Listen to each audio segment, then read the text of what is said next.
behind it, but that did make me chuckle. But this one might just top it, because staying in one job for a few years is one thing, but staying for 37 years is something else entirely. That's the story of Ruth Green, who joined Wycombe High straight out of university in 1989 and never left. She's taught chemistry, led year groups, run the sixth form, supported thousands of students, and this week she's finally retired. And her last day came with a few surprises too, including students performing their own version of Yesterday as a farewell.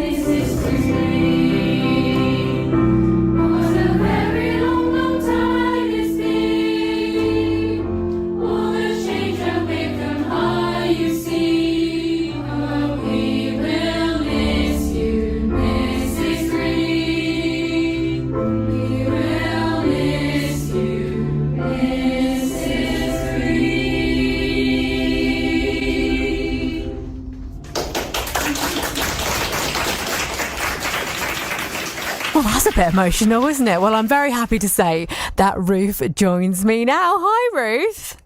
Hi. Yeah, that definitely makes me emotional again. Oh, I had little tears come in then.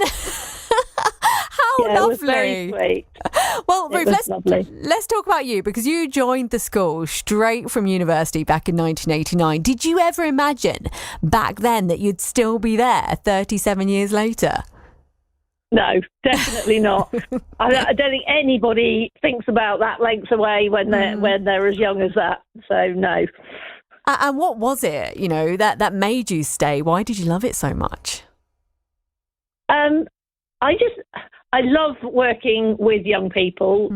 That's what teaching's all about. That's why you go into it.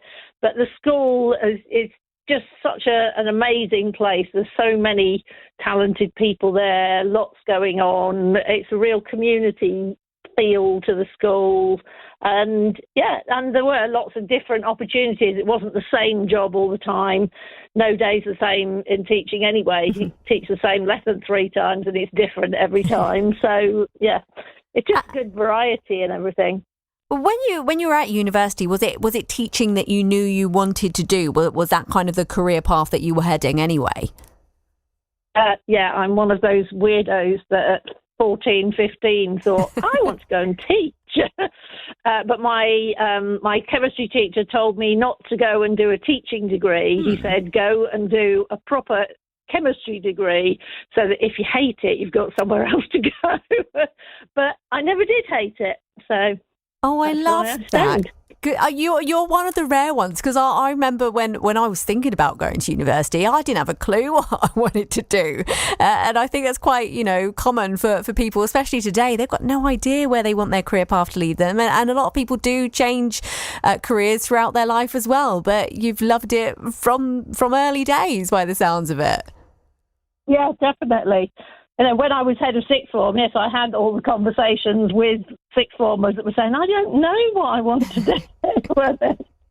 So you just got to find something and go with it and see where it takes you. You must have seen a lot of changes, though, in the school and during your time teaching. What's that been like, watching it all unfold? Yeah, it huge changes, basically everything changes, doesn't it, all the time. But the whole facilities change. They've built technology block and drama block and a new library and loads of sports facilities and redid the science labs and obviously a huge new music block that I was part of towards the end of my 37 years. But again, use of technology.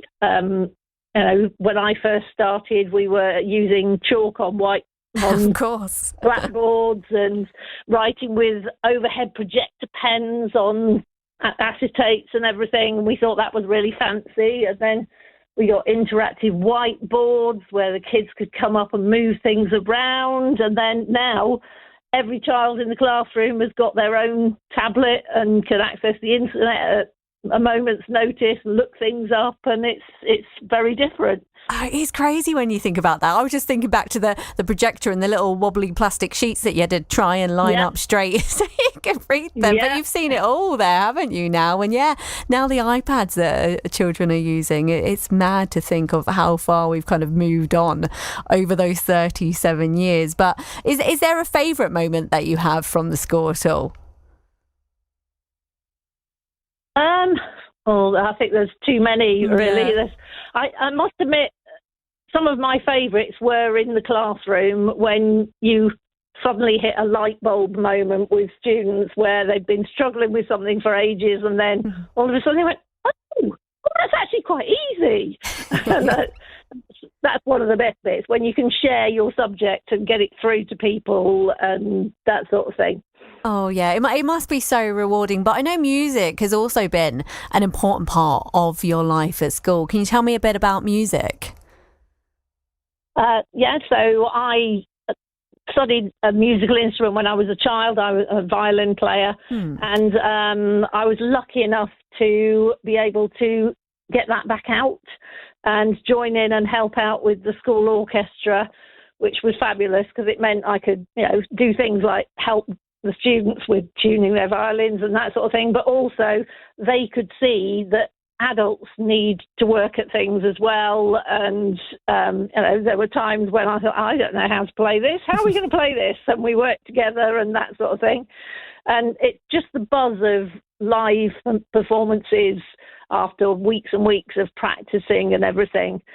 There's so many opportunities in music at Wycombe High. The staff work incredibly hard to do all sorts of different ensembles and concerts and opportunities. And the students run things as well, which is great. So they run jazz groups and things like that. So it's a fabulous place to be part of. I bet you're going to miss it, aren't you? Definitely. Yeah. Well, we heard a moment ago, your student surprising you on your final day with that cover of yesterday. What was going through your mind, when you realised and you were listening to those lyrics?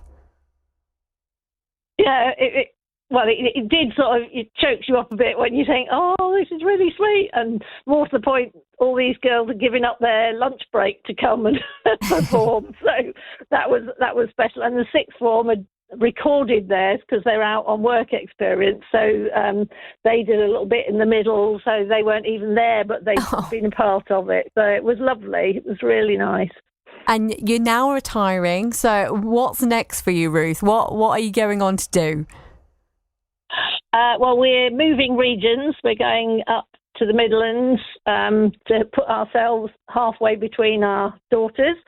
And so it's new area, new walks to go on, more time for hobbies. I love to crochet and that sort of thing. So more time to do that and time to travel. Oh, well, I wish you all the best, Ruth. I think you will certainly be missed at the school. But, like we said, music has been a big part of your school life. And is there a particular song that you would like to hear? I was thinking about this because I was asked before I came on.